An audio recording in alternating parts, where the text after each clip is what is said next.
I owe $50. Hey, everybody. Hello. Hey, Hey. Welcome to Tavern Talk. We're going to sit around and talk some D&D. Woot woot. D&D. Um, so, Dungeons and Dragons. but yeah, so if you don't know, this is our show where we sit around and talk D&D, specifically a lot of talking about our current campaign, the Tavern Knights game that is every other Friday, including this upcoming Friday at 7:30 Eastern Time. Thank the gods, man. I could use a blow off some steam, you know? Given the fact that we're about to go into a battle. Yes. Maybe. We'll see. Started by me. I don't know, Chris. I'm a little worried about this, I don't know, we gotta do something first before we get into this when you fight. light your sword, something's going to happen, and then you guys can decide what you want to do from there. If you still want to fight, we'll get into the fight. But yeah, so that's where we left off in the last game. Was you guys were right on the verge of possibly getting into a fight. I can hear the dogs growling in the background of Renee's. Apparently, they have strong opinions about your game. But yeah, Trevor stole Slothy and Belmont has feelings about that. Oh, he should. Trevor's not supposed to have Slothy. Yep, I'll be right back. I need to go remedy this. They have what? Slothy. It's a sloth toy. It is the one toy that we don't let them share. It is Belmont's toy. Period. Oh, because Trevor hogs all the other toys. So Belmont will carry the sloth around like a binky. Yeah, he will. And he literally snuggles with it in his kennel. Yeah. It's really cute, actually. Yeah, he absolutely loves it. It's like one of the only good things that came out of my previous job. Okay. But yeah, so where we left off was you guys had gone back to Wave Echo Cave because you had heard it was under attack from Drow. You show up and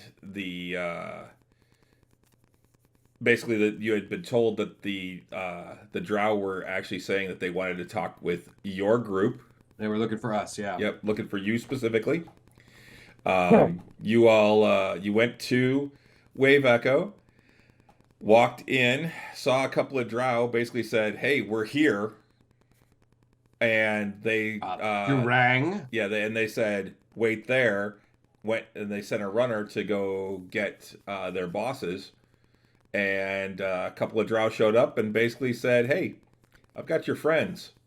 You give me the staff pieces. I give you your friends." Yeah. And then Marikaris said he wanted proof, so they granted safe passage to and from. Yeah. So they took him back. He saw that it looked like Lauka and Phelan were there, tied up in a room in the room next to the Forge of Spells. And then he was escorted back, and then Marikaris lit his sword, and that's where we stopped. Mm-hmm. Yeah, I saw that there was invisible and that's right as well. What's that? Yeah. Oh yeah, Grimbolt and Klim are invisible. Yeah, I saw that they were there, and then I came back. Yeah, and then you made an ultimate. You made a counter offer. I made a counter offer, right? Wait, there was talking involved in that? You just were like, yeah. There was very little talking. He said, "I'll give you an offer, and that's you give me my friends, and you can leave and never come back." Yeah. Or die. And then I give them an offer that they're gonna refuse. No. And then I basically didn't give them the opportunity even to respond because I'm like, nope, they're dead. Yeah. Yep. But it was a hell of a good. I felt it was a very hell of a good scene. At the very least, wanted you to attack in the back so badly, but you wouldn't have known that. Like, you don't know that I can go invisible yet. You wouldn't have known that I was there.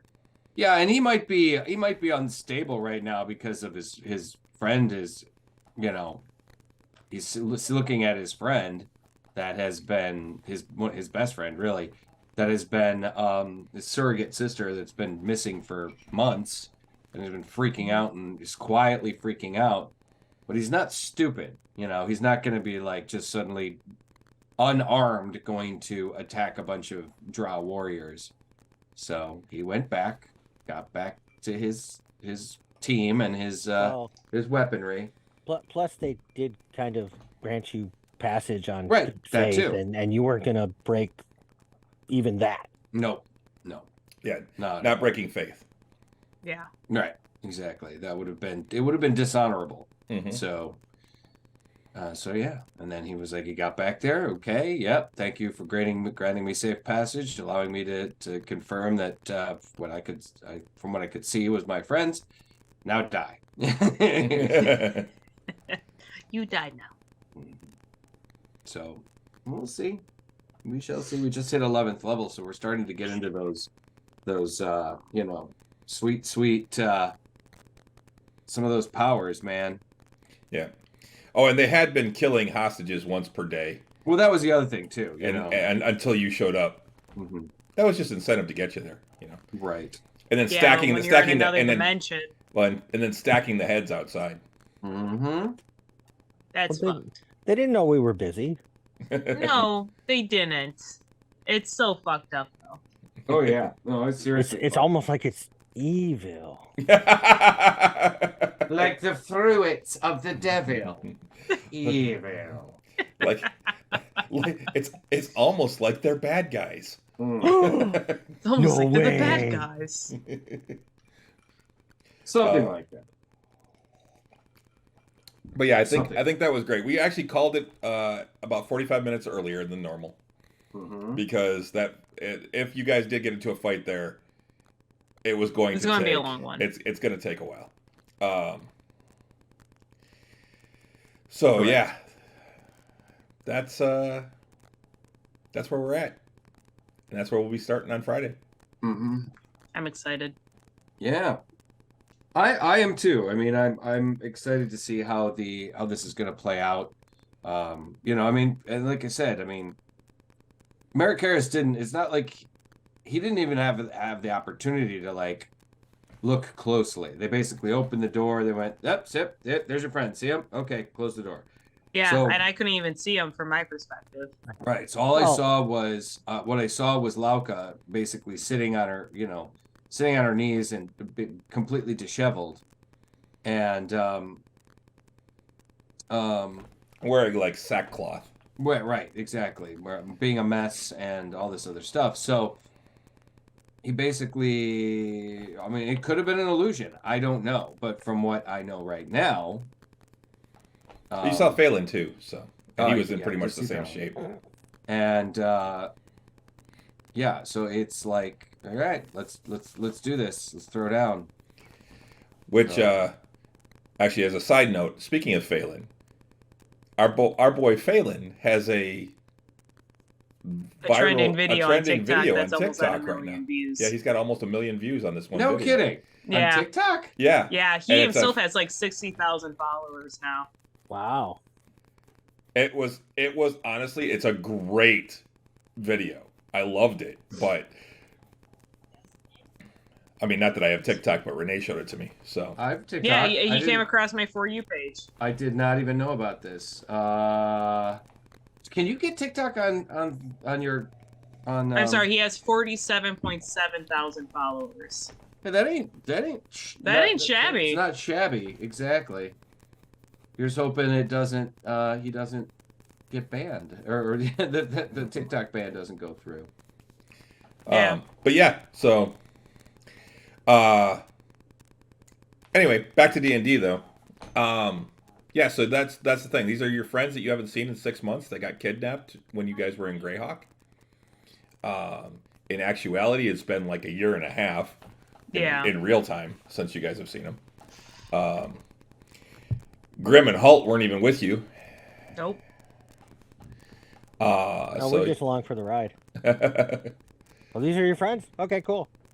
Those are the bad guys? All right. Thunk, Shoot thunk, thunk, them, thunk. don't shoot them. Yeah. Got it. But yeah, it's easy when you can identify them as, the shoot the drow, don't shoot the non-drow. Yeah. What's the what's his TikTok account? It's like the great granddad or something like that. Let me pull it up. I'll just send you the video on Messenger. Does that work for you? Well, I want to follow him on TikTok. Well, yeah, but if you see the video, you can go to his profile. Oh, okay, yeah, that's fine. Go ahead and send it to me. I'll just send it through Discord. How about that? Message. Sounds good. Bitchin'. Incoming message. Should probably mute that. But anyway, yeah, so, I mean, I know you guys are itching to fight. We'll see what happens. Well, it's not so much that I'm itching to fight. I just, my character would have totally would have done what he did. He's like, my friend that I've been missing for months now is, we're this close to finding her, so I'm going to attack. Yep. And I do think that was relatively accurate for Americaris. Yeah. So, along with that, we were talking about the possibility of going to see the Dungeons and Dragons movie this weekend because that opens on Friday. Yes, it does, and I am quite excited. I am too. I'm concerned that it's overhyped. And I gotta admit, I've been seeing reviews like 6 of 10, 7 of 10. Like it's probably one of those. It's a cute movie. Yeah, I've been seeing pretty much all of the reviews that I've seen have been positive. Most of them. They're not like this is the best ever. It's not. It's like, hey, it's a fun movie. You guys are gonna love it. Well, they're really never. The critics are never really that excited about any fantasy type movies. Well, right. No, this is like people on Facebook. Sure, and I've been seeing. It's getting on the average, it's getting some pretty solid. Yeah, it's like it's a good movie, which is all I can hope for. It's better than what we've had in the past. Cool. I mean, the bar is really low compared to that 2000 movie. just saying. Well, we've discussed this a couple of times. I haven't actually seen it. Damn awful. You need to see the whole thing. Just sit and watch the whole thing. I think I'd have to agree. Part 1. It definitely helps to appreciate. If you see how bad it is, you can appreciate just really. It may even make this one better. Mm-hmm. Seeing how bad the last one was. By comparison. Yeah, it's really fucking terrible. Oh, damn it. What now? He's disemboweling a pee right now. Oh, damn. Okay. The wonders of having a dog that's bored. He's too smart, and if we don't give him jobs to do, he gets bored and starts doing things that he shouldn't. Yeah, that's not uncommon for dogs of this nature. Same thing with Dresden. Thankfully he's not very destructive. So that's good. Trevor's not so much so, other than like if he tears open a toy, he tries to gut it and get all the fluff out. He doesn't always go to try and do that. Like Bobo used to do that. The first thing Bobo would do is I have to kill this and I have to rip the squeaker out. If it has a squeaker, I have to tear at it until I get the squeaker out. And he would get it out. I mean, there were toys that are like this toy is indestructible. Yeah, right. 5 minutes, Bobo had the squeaker out. Bobo, the Great Destroyer. Yeah, Bobo would have it destroyed in 5 minutes. 39 seconds was his record, I think. Well, yeah, that was after he that was his second one. The first one took him the double Kong. Oh no, I was thinking of like the fastest he destroyed a Fluffy toy. Oh yeah, was Bobo. Yeah. Well, there was one 39 seconds. So there was one. It was like a Kong, and it was made out of like fire hose material, so they're like, this is indestructible. This will last your dog forever. Blah blah blah. Yeah, they didn't take into account how smart my dog was. In that, the first one I gave him, it lasted a couple of days, and then he got the squeaker out. The second one, I got him a few weeks later, and he remembered how to get the squeaker out, and it took him 5 minutes to kill that one. Yeah, Bobo knew that seams were weak points. Yep, he learned. He would look for the tag. Yep, and just rip the seam. He would chew at the seam until he toy. broke the string. Some crazy smart shit. He had those little snaggly seam rippers. Yep. Oh yeah, he was definitely snaggletooth. It made it easier. Yep. So, but yeah, he was a good boy though. Oh, he was the bestest boy. We were talking about him this weekend. Yeah. Yeah, at Kelly's when I was seeing Veronica and them. So. Yeah, he was a good boy. Veronica referred to him as her brother. She's like, he was my brother. That's a good old age too. Yeah. But anyway, enough about dogs. So yeah, the possibility of seeing it on Saturday. Are you working Saturday, Bob? Yep. It is drill weekend, so I will be pretty much busy most of the day. Okay. Bummer. Yeah. I don't know about Pete and Rich. What's that? I'm still down to see it, man. Okay. So, well, I'll talk with Pete and Rich, see what they think, and then Alexandra, and we can figure something out. I saw that there's a 4:00 over at the theater by you, over there in Madison Heights. The AMC. The AMC John R. Yeah. I think it's AMC 15. Yeah. John R. Okay. Yeah. So that sounds good. I don't think I've got anything on the first. I figure 4:00 is early enough for Renee to see it. So. Right. So she won't fall asleep in the middle. Well, no, it's not just that. It's that we can go see it, actually have some food afterwards, maybe something like that, and then still get her home in time to go to bed. Yeah. Right. No. Once you drag her to the theater, though. Well, that is, and it should also give her kicking and screaming. Hopefully give her time to get a nap in beforehand, because we'll be playing D&D the night before. Yeah, I'll just inform that I won't make the thing that I have on the calendar for that. Oh, do you have something on the calendar? I've had a game night on the calendar for a few months for that Saturday. Oh well, you don't have to go. The other thing is, I think that's actually Cyberpunk night. It should be, because it's Ed was talking about moving Cyberpunk. Okay. I just think he hasn't sent an email about it yet. Okay. I haven't seen anything. Yeah, I hadn't seen anything, but I know that it's the first Saturday, so I wasn't sure. The AV Club Dungeons & Dragons Honor Among Thieves review movie rolls a nat 20. So. Rolls a nat 20, huh? Yeah. Okay. Like I said, I'm just hearing like a lot of positive buzz. I mean, and I will say one thing too, man, I haven't seen this much like promotional push for a movie in a long time, because like it's in all of my streams on Instagram, on Facebook, on TikTok. I'm getting constant like ads for it. Yeah, but that's not I would say that's not necessarily a good thing though. And that's my issue, is that they are hyping the hell out of this movie. And they have been for so long that usually when that happens, the movie sucks. I don't know if that's entirely true. I mean, I think they're overdoing it largely because I think they're afraid about the pushback from D&D Begone. So I think that's why they're like really hammering us with these ads and whatnot.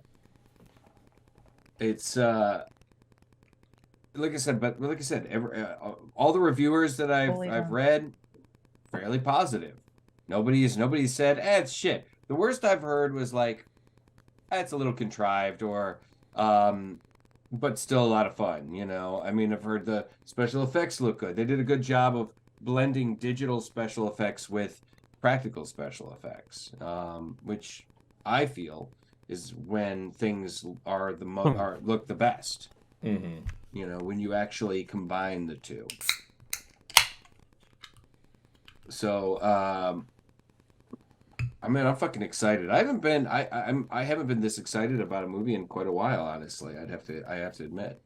Yeah, I still want to see Shazam too, but Right. that's a different show to talk about that. I did go and see Quantum Mania finally too, which we can talk about tomorrow. Well, yeah, I still got to go see it. Yeah. Yeah, I'm Rotten Tomatoes has given come on. Rotten Tomatoes is giving it a 90%. God damn. Okay, so we're looking at 90% fresh from the critic side, 94% audience score from the for D&D. For D&D. Nice, awesome. That's guys, I mean, Rotten Tomatoes is a pretty decent gauge for a lot of this stuff, unless and granted, sometimes it gets review bombed and it's not always the most accurate, but for the most part, Rotten Tomatoes is pretty accurate. I'm still trying to keep my expectations tampered down. So I've been disappointed before, man. I've been hurt before by D&D. Yeah, true. By D&D movies. We do have some PTSD from D&D movies. Hey, we know they at least loot the bodies in this one. It's in one of the trailers. And honestly, the whole Speak with Dead thing, I think is oh my god, hilarious. So funny. It does look pretty funny. Shit, my boss and I were talking about the movie, the Wednesday that I had to go in, and he's like, "So how excited are you for the D&D movie?" I'm like, "I'm pretty excited." The problem is I have to go to the movie theater to go see it. He's like, "Who doesn't like going to the movies?" I'm like, "Me." He's like, "Why are you so weird?" I'm like, well, we've been asking that question for years, but yeah. I never question anybody's weirdness. Yeah, I'm like, that's her own flavor of weirdness. For 8 years, and granted, it was probably the most fun job I ever had because it's a stupid high school job. Those are always the best. Sure. So. I mean, I can certainly understand you being, I mean, like I worked at Taco Bell when I was in high school for 2 years. I didn't eat Taco Bell for at least 5 years after I got out of that job. Now I eat it all the time. 8 years. I popped popcorn. Yeah, that's the thing. The smell of popcorn. Renee hates the smell of popping popcorn. Well, I specifically hate it when they burn the oil, which happens a lot. Like as soon as I walk in, I can smell they scorched the oil, and it's just awful. Oh, so it's a matter of it's not a pleasant smell, and they screwed up something that was simple. Yeah. Yep. Yeah, that's the thing. She'll also say she likes her popcorn. I like my popcorn. She doesn't like the popcorn anyone else makes. Mm-hmm. Okay. It's a huge compliment if I actually eat the popcorn. Like, it's good popcorn. They did a good job. That's funny. Well, hey, I mean, like I said, I had it down to a science. I did it for 8 years. I mean, anybody my hands knows were also orange back then from the Saver roll or the anybody butter knows roll. anything about popcorn, it's you. Yeah, know way too much about the physics of popcorn and the biology of paper wasps. Just 2 super random subjects I know way too much about. Okay, so here we go. I'm gonna just kind of rattle off a few of these reviews that are on Rotten Tomatoes. Okay, I'm gonna start with one that is a bad one. Okay. This person gave it a 1 out of 4. Dungeons & Dragons: Honor Among Thieves feels like the filmmakers asked the ChatGPT, the artificial intelligence chat box developed by OpenAI, write a Marvel movie except with Dungeons & Dragons characters. Seconds later, this spits out. A giddy, comical, and inviting brand expansion that gives its fans, who often suppress their inner wizards in public, good reason to wear their nerdy affections with pride. Dungeons & Dragons: Honor Among Thieves may be a dice roll in a few ways, but critical hits save it from being skipped. Save it from being skippable. Let's see. At best, Honor Among Thieves is an entertaining eldritch blast that harnesses the unbridled spirit of the thing it's based on. At worst, it's a noisy blockbuster, too comfortable by the warm fires of familiarity. Let's see. There may be Dungeons & Dragons here, but all of it feels in service to having a good time. let's see, with renewed interest in the fantasy genre, it's good to see something outside of Lord of the Rings and Game of Thrones getting it right.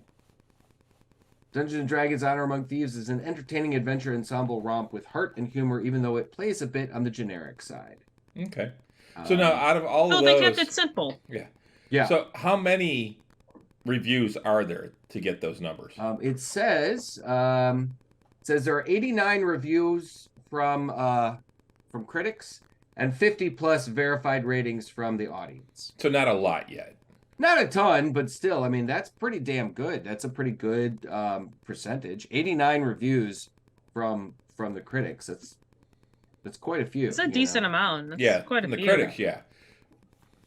And like I said, almost all of them are tomato and not splat. So, like I said, ultimately, it's a simple, fun movie. Right. It's not going to be. I'm fine with that. I don't need it to be absolutely extraordinary. It doesn't have to be Shakespeare, man. Yeah. Well, that was part of the problem of the first D&D movie is they tried for this giant, huge save the world storyline, and it just didn't work.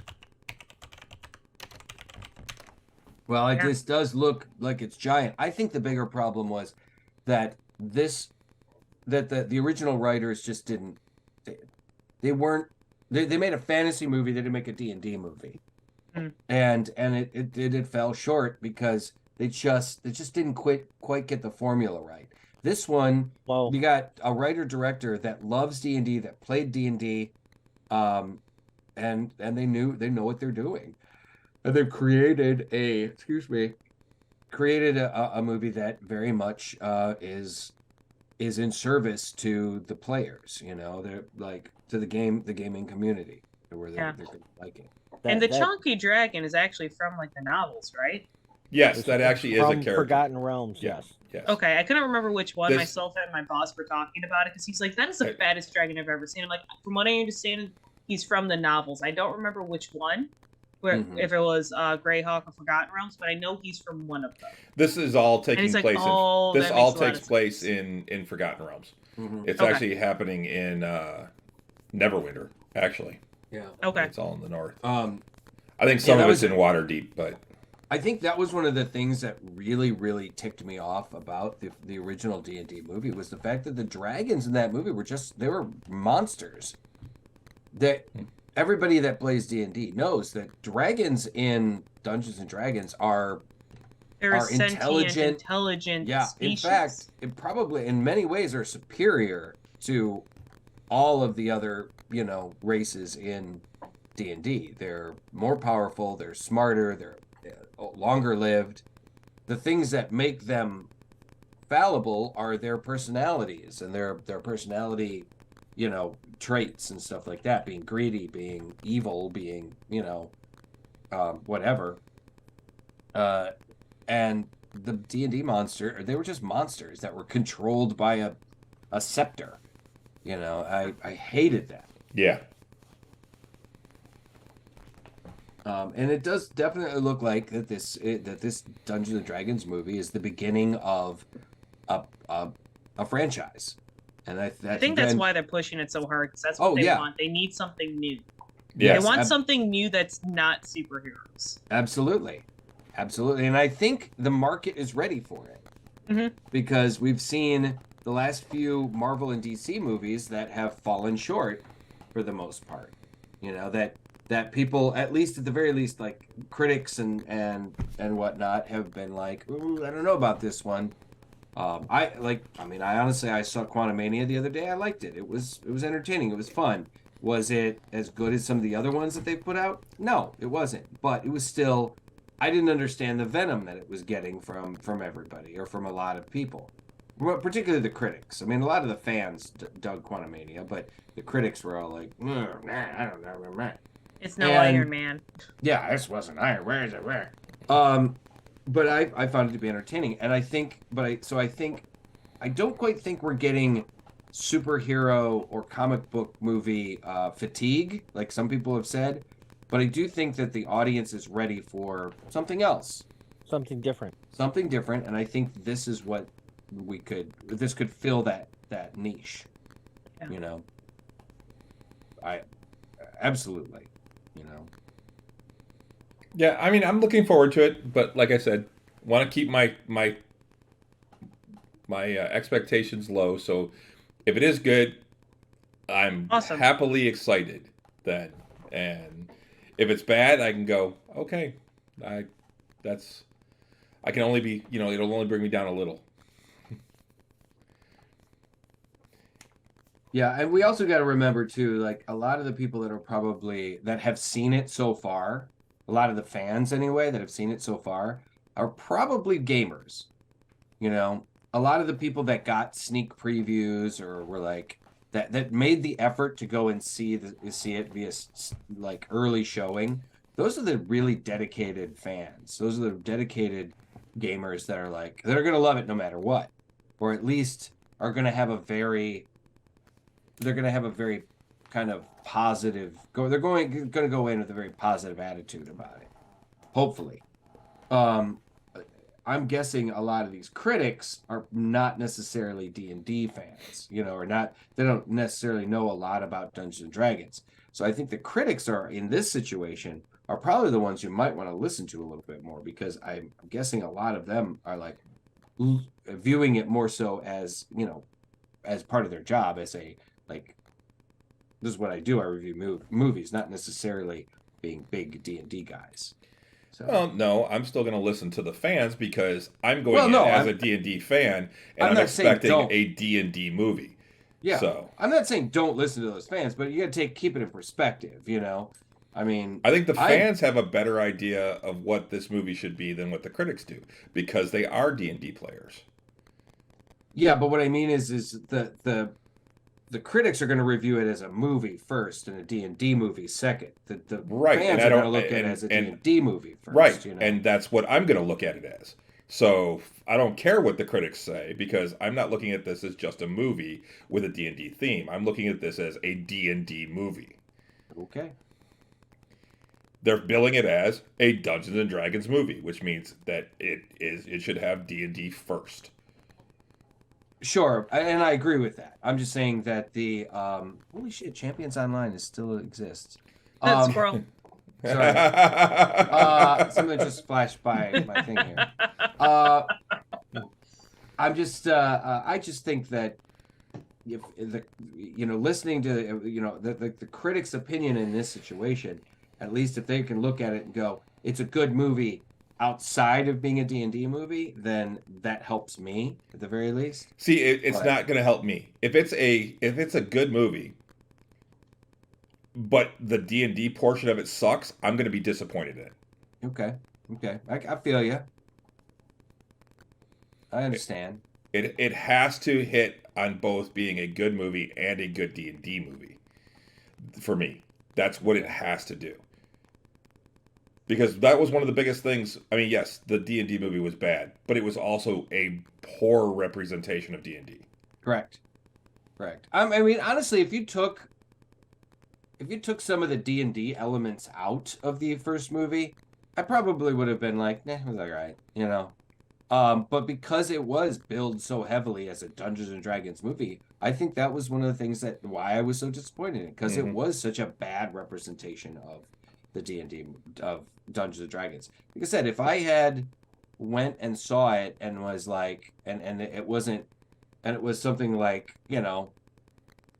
I just was named anything else, I probably would have went, well, it was okay, I guess. And I would have walked out of there less disappointed, but going, expecting to see a Dungeons and Dragons movie and being so disappointed in it. But that movie was also based on basic Dungeons and Dragons, not advanced Dungeons and Dragons or 3.5 or anything like that. Oh, is that what it was? It was it was more of the white book, basic Dungeons and Dragons. Wow. Okay. I didn't realize that. Yeah, me neither. Where elves are elves, and dwarves are cast dwarves. Magic, and dwarves are fighters. Yep. Mm-hmm. I didn't know that. It doesn't make it much better. Just a little tiny bit better. That it wasn't based on whatever was around. D&D. Yeah. Which in 2000 would have been 3.5. Mm-hmm. Yeah. Well, you got a 2 hours and 14 minute runtime. My guess is that just from these initial reviews and these initial reactions, Hasbro and Wizards of the Coast are probably already being like, okay, what's next? This is going to be successful. What's next? You know, Remember, what it's only going to be successful if it can make, like 3 times what it cost in the first weekend. Well, yeah, it has to make at least double what it cost to make it, because the promotional, the money that goes into promoting the movie is generally costs almost as much as as what it takes to make the movie. Yep. So generally, for a movie to be considered a full success, it needs to make double. I mean, just to break even, it needs to make double what they spent on the movie. Yeah. And I'm sure that will happen. It's not. This movie was, it was expensive, but it wasn't like 300 million. It's got a cast that's going to bring people in. It's sure. And there's enough fans that wanted to see it. Now we'll see how much the D&D Begone thing affects it. We'll see if that actually does bring the numbers down. I'm actually curious to see if that does. It's not going to stop me from going. I'm moving beyond what that was because with D&D pulling everything back because they had to, and we'll see what happens. I mean, I agree. I think it could potentially have an impact, but honestly, from what I've been seeing, I'm not seeing too many, people on any of the social media saying we should still boycott. Fuck this movie. Most people, I think, them walking back, Wizards of the Coast walking that, back all of their bullshit. I think that really helped. Yeah. Because if they didn't, it would affect. Right. We would not be having this conversation be nearly as positive if they followed through with their original intention. Oh yeah, for sure. Okay, so the budget for Honor Among Thieves is $151 million. So it's going to make like half a billion to be a success. Yes, it's got to probably bring in give or take. It's got to make at least 300, which it probably will. Now it probably won't make that in the first weekend, but if it will probably have a fairly successful opening weekend. But to be a success, it's going to have to make like 500 million plus. Yeah, probably between 4 and 5. To where the studio will be like, yes, we've done it. Yeah, we can make another one. I think it's got to make 500 million for them to make another one.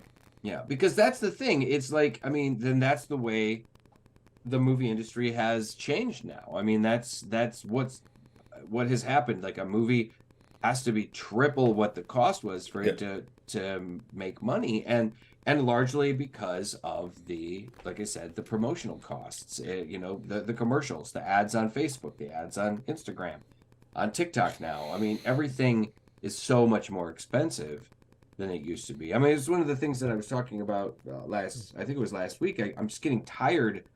As much as I like the internet and as much as I appreciate it, I'm getting tired of the fact that now we are exposed to everybody's shitty opinions.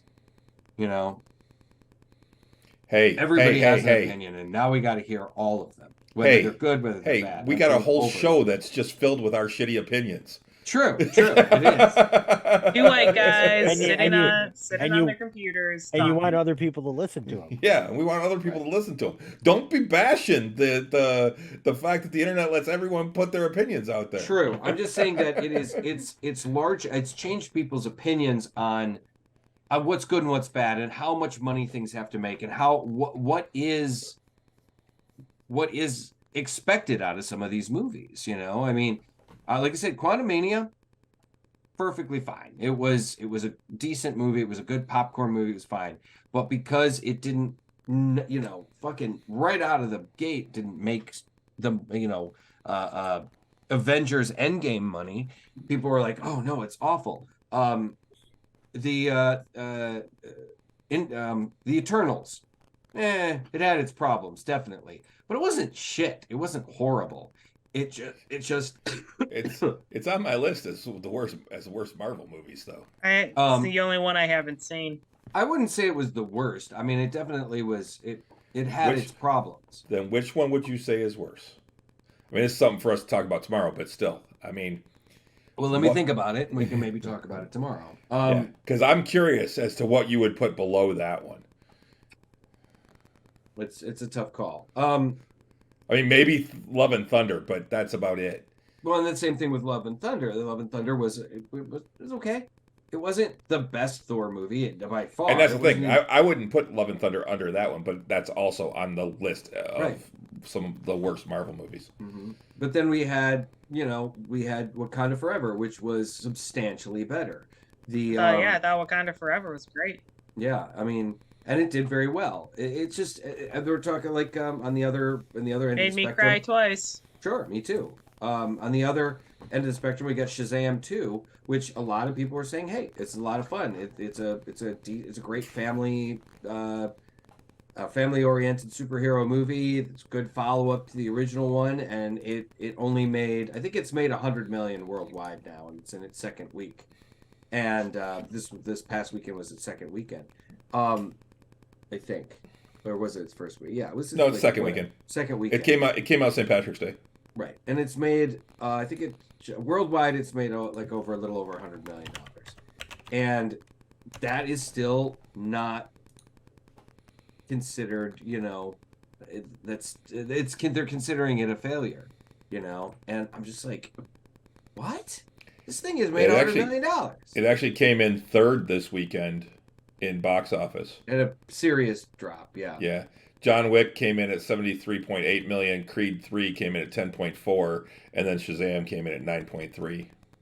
Right. John Wick had just a huge opening weekend. I'm going to actually go and see that on Wednesday with some friends. Yeah, worldwide Shazam 2, Fury of the Gods has taken in almost 102 million. Okay. But only 46 million domestically here in the US. Exactly. And I think these studios are going to have to start going, particularly because of streaming and because of the pandemic, the quarantine, that very much changed the way people go to see movies and whatnot. Because of things like DVD sales or streaming sales, I think the studios are going to have to adjust how they accept, or how they accept the profits of a movie. What they consider profitable, that kind of thing. Mm-hmm. And how the profits are handled. They might have to wait until like the DVD sales come in, the Blu-ray sales, whatever, the international profits and stuff, because a lot of them were like, they only considered the American, the North American profits as when it's considered profitable. Now they're going to have to start thinking about the worldwide profits before, taking everything into account, the merchandising, or the real merchandising. Which I just saw a thing this weekend that was hilarious. It said, a little bot. It was a picture of a truck, and it said, Spaceballs, the mud flap. I saw that too. I had a mask that was Spaceballs the mask. Oh, it's awesome. It's that's another, yeah. It's an old joke, but I think it's very relevant. It's one of those things we're going to have to start taking into account. I think the movie industry is going to have to reevaluate how they calculate the profitability of a film, and a lot of it comes down to because of the movie industry and the way we consume media has changed. We've diverged a great deal from our normal D&D talking. Yes, it's very much kind of a part. That's what typically happens. Right, but it goes into a mini nerds with alcohol talk. I think the D&D movie is going to be an example of.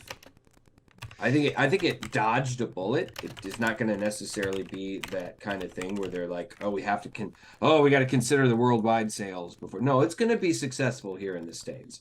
But it's still it's an example of something that I was talking about, that we have to start changing the way we think of when it comes to movies and television shows and how we see them as profitable and profitability of those things. Mm-hmm. So, all right. So, we got a few more minutes.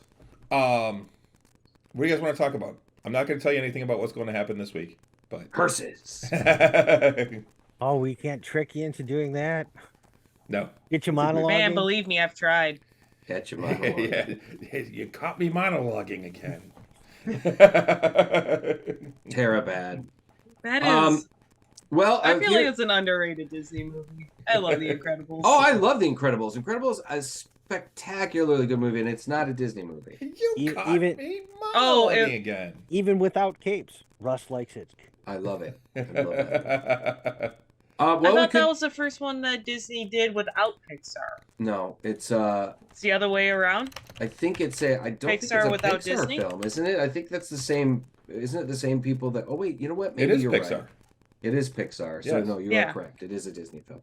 Well, I know Pixar and Disney broke up for a little while. No, it's Disney, Pixar, Incredibles. Well, at least Incredibles 2. Yeah.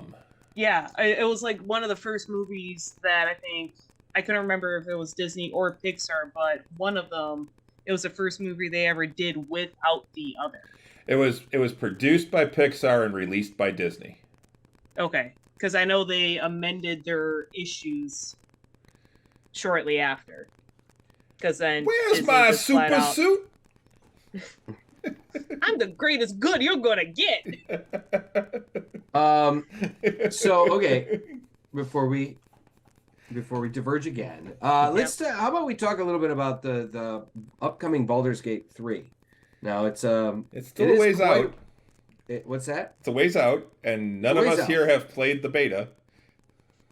It is. I know nothing about it. Yeah, I haven't played the beta. Basically because I was like, I'm not paying full price to play a quarter of the game, 20% of the game or whatever it was. But it is coming out it's October 6th is the release date. Oh, they moved it back. Mm-hmm. Because it was September or August, I thought. It was supposed to be the same week. It's coming out a week away from or 2 weeks now. I don't know, but we talked about it. Yeah, it was going to be August. One was from... coming out at the end of August, and one was coming out at the beginning of September. If this is coming out in October now, they might have pushed it just so that it doesn't compete so heavily with Starfield. Yeah, Starfield's coming out September 6th. Okay, well, a month apart is a lot better than like a week apart. Let's see, Baldur's Gate 3 release date. This still says August 2023. Okay, I'm looking at Steam, and Steam says... Oh, wait, I'm sorry, no. My bad. The original release date was October 6, 2020, when you were able to play the basic part of the game, the beginning of the game. Yeah, it's August 31st is going to be Baldur's Gate 3. Okay. So, yeah, my bad. Now, they're saying that this is the beginning of a new era for D&D gaming. It looks stunning. It's from Larian Studios. Larian Studios has upped their game, so to speak, to put this game together. They were the guys responsible originally for where is it? Divinity, Original Sin, which was an absolutely fantastic game. If you played Divinity Original Sin 2, actually, it's probably substantially superior to Divinity, and they're both really good games. This coming game, man, I tell you, I've been chomping at the bit for this game. I love the Baldur's Gate games, and I've been a huge fan. This one looks like it's going to take everything we've seen from the previous top-down isometric games and just blow it out of the water. It is 5th edition rules, and there is so many. I mean, everything that you can recognize everything from the game. Like the spells are particularly recognizable. The races are all very recognizable. The monsters are all going to be like, yeah, I totally, definitely have encountered those monsters in my D&D game. Well, I know it looks like it's going to deal a lot with the illithids too. In this yes, it's the main basic. I believe the basic storyline is like the illithids are the villains, the bad guys, and there's, I think one of the main characters is a Githrizai. Or Gith Yankee or something like that. I don't know. I can't tell. Gith. One of the Gith. But yeah, I'm gonna probably pause anything else I'm playing and start playing this right away. What about you guys? You guys think you're gonna get right into it? I'm planning on it. I don't know how much I'll get into Starfield. I haven't watched enough on that one yet. It intrigues me, but I still need to get back to Cyberpunk. Yeah, I need to finish. I need to finish Cyberpunk. Just downloaded Warhammer Total War. Yeah, I just logged into my Steam account for the first time since like 2015, 16. Holy shit! Yeah. Yeah, it's been a while. Damn, it's been a minute. I have my Steam account pretty much up all the time. Like, it's on my desktop all the time. I was looking at it right now. Yeah, I mean, mine is I log in every time. It starts when my computer starts. But I have it set up to do that now, but like it was one of those when I switched computers. I never logged in, and I guess I had done that a few times. Yeah, and I mean, I've been on. It's one of those I realized how long I've been on Steam because like my gaming handle doesn't have any numbers behind it or anything because I was like the first one to have it. Like my gaming handle is just White Wolf, which is not like a particularly uncommon name, like for gaming. Like you see a lot of those, but there's no number needed, nothing like that. I'm just like, wow, I've been on this for a long time. Right. But I used to play Team Fortress 2 and DoD with my brothers when I was in high school and college. And that was a while ago. Yes, yeah. Chris, you're right. August 31st, 23, it says. I know, I'm looking at it right here. I finally found it here. It says, current playable races are human, elves, half-elves, halflings, dwarves, drow, half-drow, Gith Yankee, and gnome. The current playable classes are fighter, wizard, rogue, ranger, cleric, warlock, druid, sorcerer, barbarian, bard, and paladin. And they've been ow. What's that?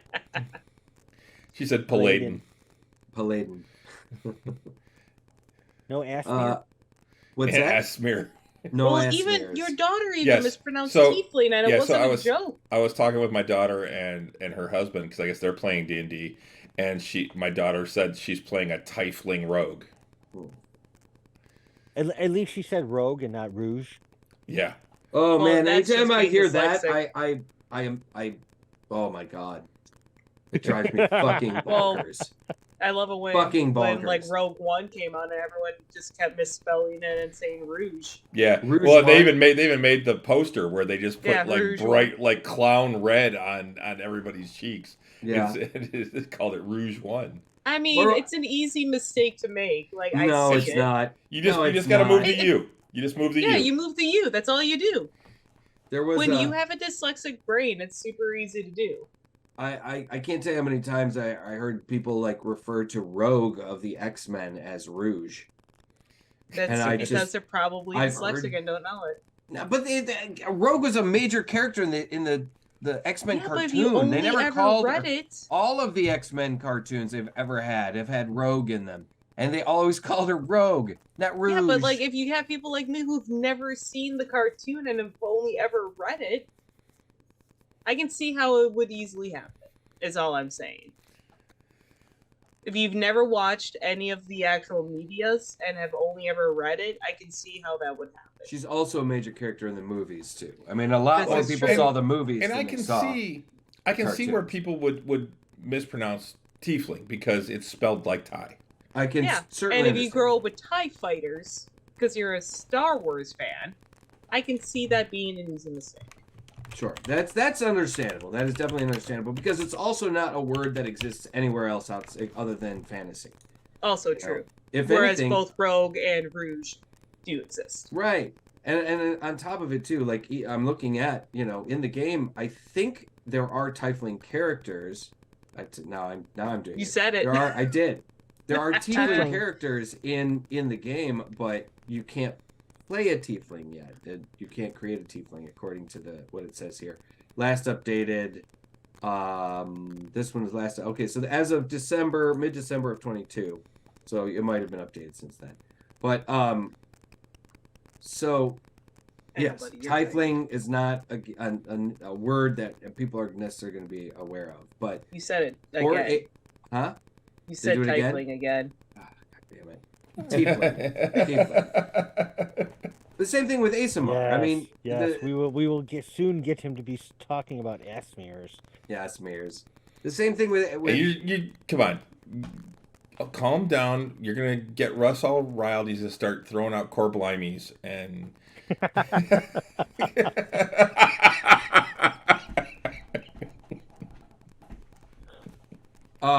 The same thing with. I mean, honestly, the term Asimar was probably even more confusing. I mean, you got two A's right next to each other. How do you pronounce that? There were a lot of people that said Azamar or A's. I mean, yeah, like there's still a debate, Yeah. Exactly, and but you don't want to go Asimar. It's an Asimar. I mean. I always pronounced it Asimar. Yeah. I mean, we could look up what is the proper pronunciation. Let's see. D&D. It's just like Aaron. Asmir. Asimar. Asimar. 1 second. Let's see. Buddy, I know you're pronouncing it. Asimar. This is how he begs to go to bed, by the way. Asimar. According to this guy that I just listened to. Say it again. Asimar. Wait, Asimar? Asimar. Like they're Australian? Like no, they're just Aussies? Asimar. That's just weird. Yeah. How the heck do you pronounce Asimar? ASMR? ASMR. That's funny. I don't know. It's just it's definitely one of those things. It bugs the hell out of me of certain things. I mean, like I said, Asimar. Chris Perkins. Asimar. Asimar. And with the emphasis on the ah. So it's Asimar. Asimar. Okay. And that's Perkins, so. Hey, you know what? If it's coming straight from the horse's mouth, yep. Man.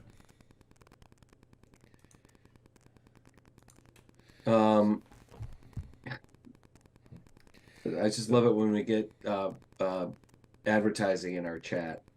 Oh yeah, yeah. I reported it and blocked it. So pregnant housing. What the fuck? Yeah. Anyway, at the very least, I'm very much excited. Very much looking forward to this game. Like, quite a bit. Yeah, it does look really nice. And the thing is, now that they've announced an actual release date for it, it's maybe I'll get it a little early and check it out beforehand. I know I'm going to have to start all over again, I think, once they actually do the full release, but at least I can get in and start learning the mechanics and stuff a little early. Well, it also looks like it's going to be particularly like replayable too, because I mean, you play different races and different classes. I mean, you'd be able to, that's pretty awesome. I like a fantasy game that's got a lot of replayability. If it keeps me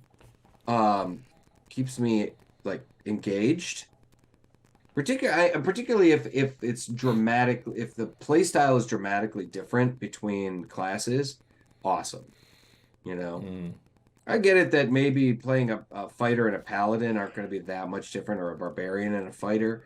But if it's really different between like a fighter and a mage class, or a paladin and a rogue class, great. Let's make it different so that I'm like, yeah, I'd be willing to play through this game another time because it's that interesting. Absolutely. Yeah. I mean, I'll give it a shot. Like I said, I'm going to give it a shot. I mean, I loved all the other Baldur's Gate games. They were absolutely fantastic. And so, yeah, I'll give this one a shot. It's going to be way different than the other ones because the other ones were all the what is it, top-down isometric. Mm-hmm.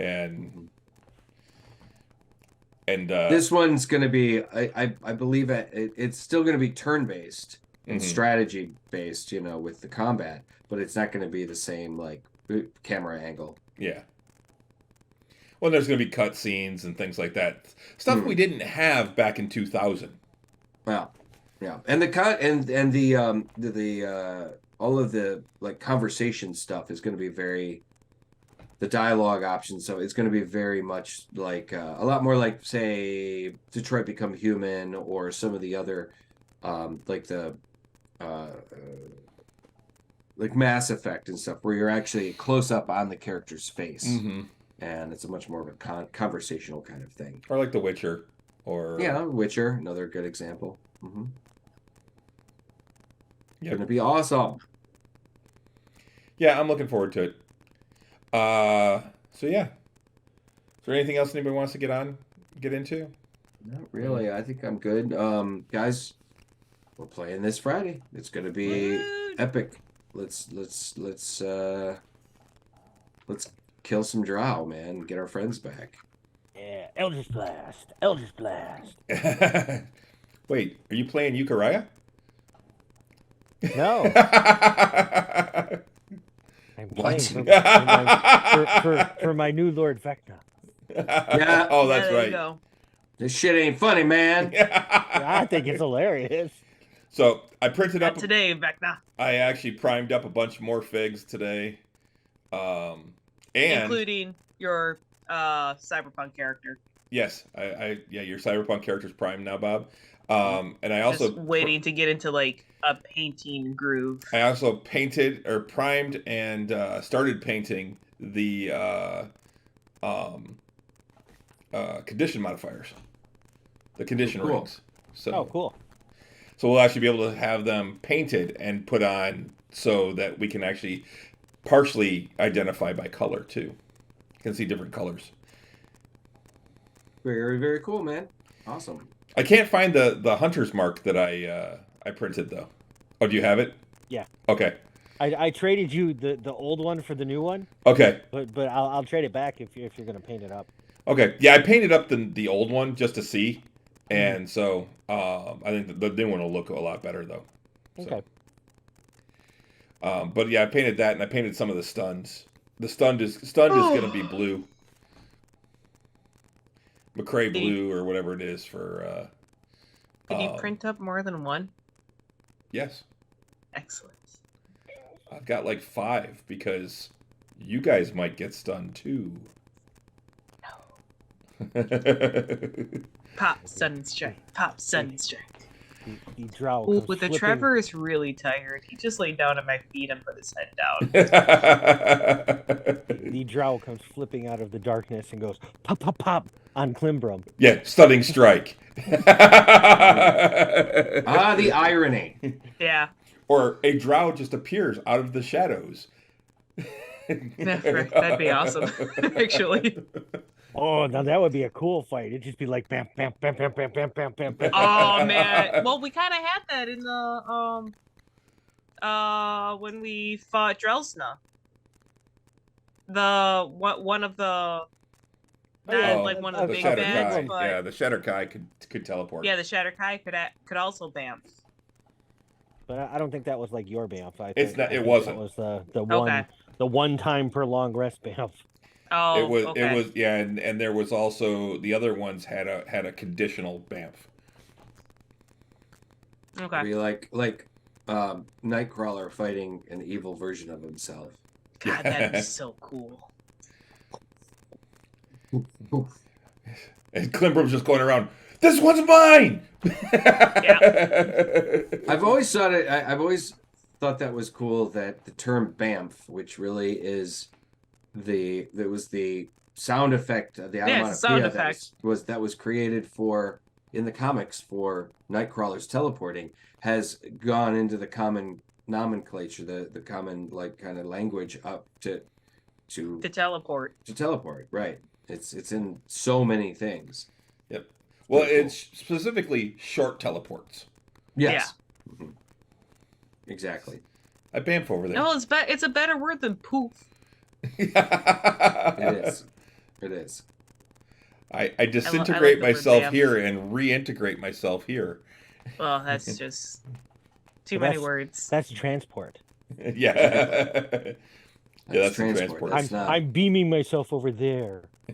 Well, that's an excellent example. I mean, that's the same kind of thing. Is like the terminology from Star Trek has kind of infiltrated our common language in the same kind of way. I feel like even beaming, like that's kind of more of a sound effect. Because like in the original Star Trek, it was kind of like a beam, like you hitting a pipe. I don't know. But they always called it transporting. Yeah. Go to the transporter. But then it'd be beam me up, Scotty. Oh yeah, beam me up, Scotty. Yeah. Yeah. Mm-hmm. Yeah. And they actually say one to beam up or right. It was beam up right to sick bay. Mm-hmm. Yeah. It was definitely just a shorthand for it, right? So, but we should probably call it, man. Yep.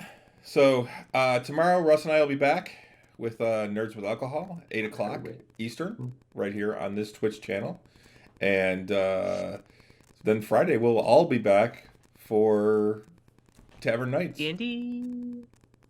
Hey, Russ. Yes, sir. Tomorrow, can you tilt your camera down a little so it doesn't look like a 5-year-old? There you go. That better? Yep. Oh, you do have a neck. Oh no! Now he's back. No, it's back. Well, I mean, it's like this then. I mean, am I sitting? Yeah, that's when better. When you sit back, you kind of disappear down a little. You're like you have a beautiful the little kid looking up over the edge of the table. Wilson it. Just howdy ho, neighbor.